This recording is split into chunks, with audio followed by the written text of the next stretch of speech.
when the SPCA comes to PGTV and does Polk Place with us, they always tell us of all the new things that they've got going on, new grand openings, programs, everything that is always going on SPCA-wise. You and I know that that's just a ruse for me to get them in here and get quality puppy time.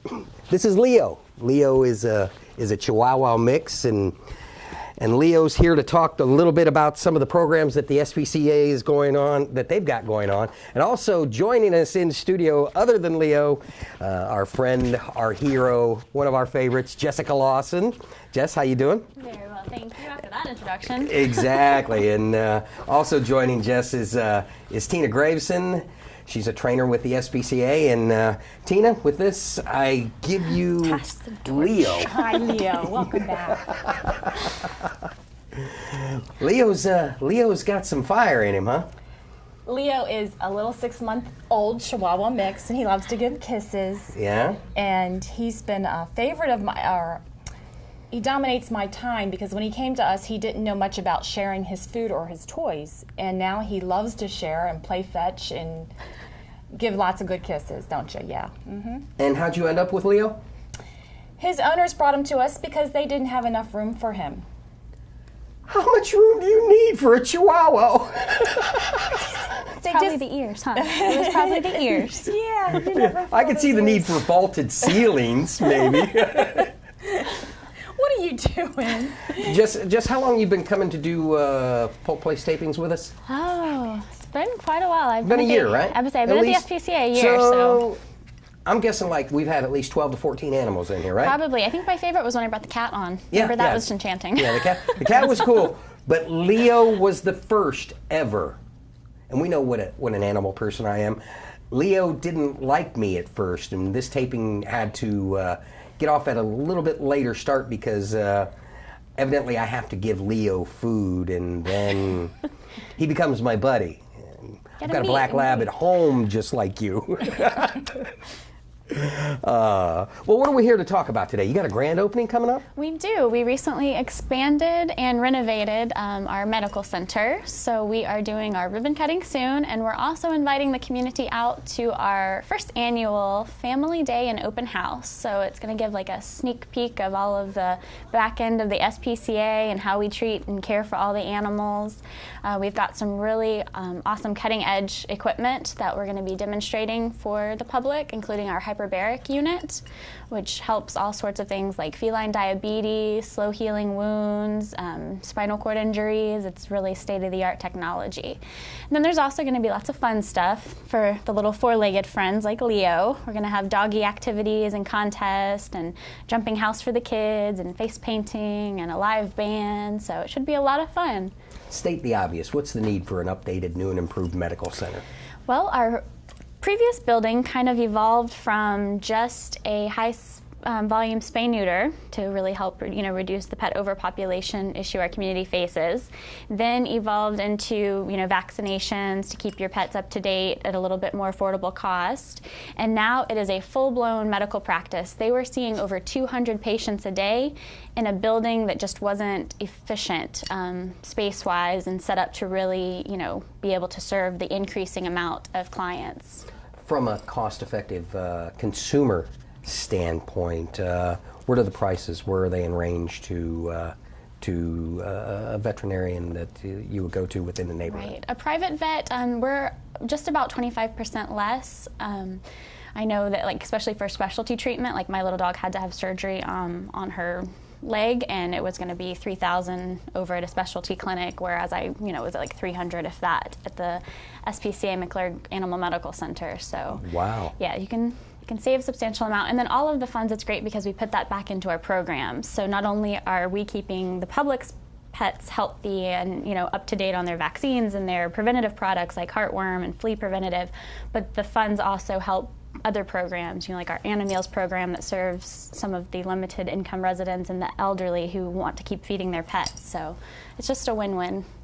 Now, is this, is this Tina's first time on the show with us? This is, yes. I was say, I've never seen you on here before, at least on most of the shows that I've hosted. What exactly is your gig? I am a professional dog trainer on staff full-time with the SPCA. I've been there about 6 months now. And I'm able to work with guys like Leo who just need a little extra TLC to make them more adoptable. And we also offer affordable training to the public. By the looks of it, Leo's trying to adopt you. Yeah, that's a occupational hazard, actually. But it's great having the opportunity to spend this much quality time with their animals, and that people realize when they adopt from us, they do have recourse if they have issues behavioral-wise when they get home, that they're just not on their own. Yeah, talk about the importance. I mean, somebody may get a dog and say, I can't deal with it. With just a little help and the right training, they can deal with it, right? Exactly. And a lot of times they don't realize what's normal, and or give the dog time enough to adjust to its new surroundings. And they just need, sometimes it's just a phone call. And sometimes I have to go to the home and help them out that way, and sometimes it's just signing up for classes. I'm going to say, talk a little bit about the classes that you do. We offer puppy classes, so puppies can learn to socialize and learn a little self-control and some cute tricks. That's always fun. We offer dog basics classes for older dogs who still need to learn the things that the essentials you would want a dog to know at home. And then we can get more advanced and actually hopefully get some dogs past their Canine Good Citizen test. So we offer all kinds of levels of classes to meet everyone's needs. When you talk about teaching dogs the bare essentials of living at home, would one of those essentials, hypothetically, and this is just, I'm just throwing this out there, would one of those essentials be getting beer out of the refrigerator? Sure, I could teach a dog to do that, no problem. If I can teach a dog to turn the lights on and off, I can teach them to open the refrigerator. Oh, I already did. Problem. I just want to make sure that hypothetically, if somebody did that, yeah, that would be fine. Yeah, it wouldn't be looked at as bad, would it? Never. And milk or diet soda or any of the above too would work. In all the years that I had him, he never grabbed anything other than beer. And the funny thing about it was when he got the beer out and he took it to your friends, it was cool the first time, but after that, your buddies would be like, I'll get my own beer, man. What dog slobber's ever hurt anybody? Hey, it really? just adds flavor. Really. Yeah. Now, talk a little bit about the classes. I mean, are the size of the class and how long they go? The classes are 4 weeks long in duration for 1 hour a week. They're $75 per session, and I try not to have more than 5 dogs in a class, so everyone can get the help they need with their specific issues. One of the cool things you got on the wrist is the clicker. Yes. How exactly does that work? What this does is tell the dog what they're doing that's so awesome that earns a reward. And the dog starts to work after a while for the sound of the click and not so much the reward, although they still get one. Leo's been clicker trained. He does a few little tricks, but I'm not going to make him demonstrate right this minute. And but the great thing about clicker training is it's based on positive reinforcement, and I use it on all of our dogs, all ages, all breeds, and with very, very good results. Okay, do you have something for puppies that grow up to be big dogs but still think that they're puppies and can sit on your lap? I mean, is that a natural thing? Because yeah, a really 120 pound lap dog, yeah. Get off me. He goes, but it was cute 12 years ago. Exactly. And then you have the really little dogs who think they're big dogs. Yeah. So hence Leo when I walked in. Exactly. Exactly. And the first thing, Leo, I mean, everybody walked by. Everybody. We finished a taping before. We had people walking out. We had people walking in. Just people. And I come around the corner. I am the only animal-friendly guy here. Well, Steve's kind of animal-friendly, but I'm the one working for the cause, and the dog just goes off. He was just letting us know you were there. Yeah. And of course, what is it? The key to any man's heart or any male dog's heart is to his stomach. Yes.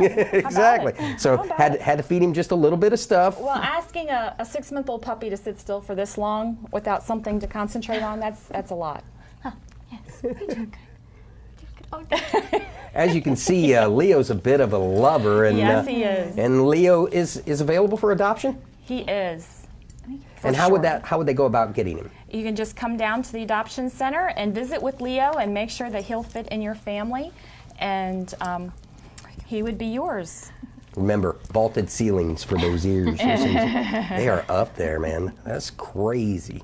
Well, just real quick, recap on the grand opening, real quick. Sure. It's Saturday, September 22nd, from 10 a.m. to 4 p.m. It's at our Campus of Kindness, so we're kind of like throwing open all the doors and inviting the public out to see all of our operations. There's going to be lots of cool demonstrations and education, as well as some really fun activities for the family. And 97 Country is going to broadcast live later in the afternoon. It's not a party until 97 Country shows shows it's up. not a party until they show up, but we got them, so it's going to be a huge party. We love those guys over at Hall Communications. Yes, us too.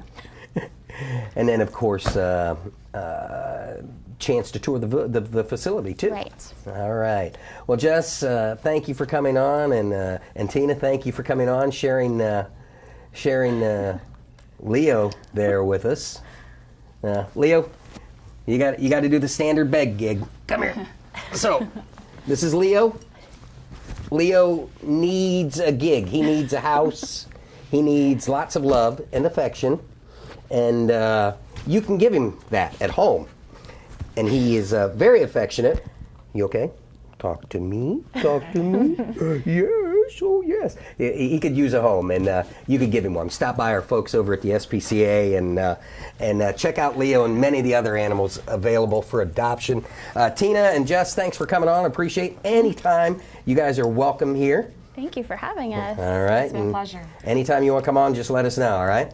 Thank you. All right, and you too at home. We invite you to check out what the SPCA has to offer. The SPCA, look for their Family Day open house Saturday, September 22nd, 10 a.m. to 4 p.m. at the SPCA Florida Campus of Kindness, 5850 Brennan Road South in Lakeland. It's absolutely free. If you need more information, give them a call, 863-646-7722. Some of the things you can check out: medical center tours, teddy bear surgery, kids bring your stuffed animals. Also door prizes, including a barbecue grill, live surgery broadcast, state-of-the-art veterinary equipment demos, including the hyperbaric unit.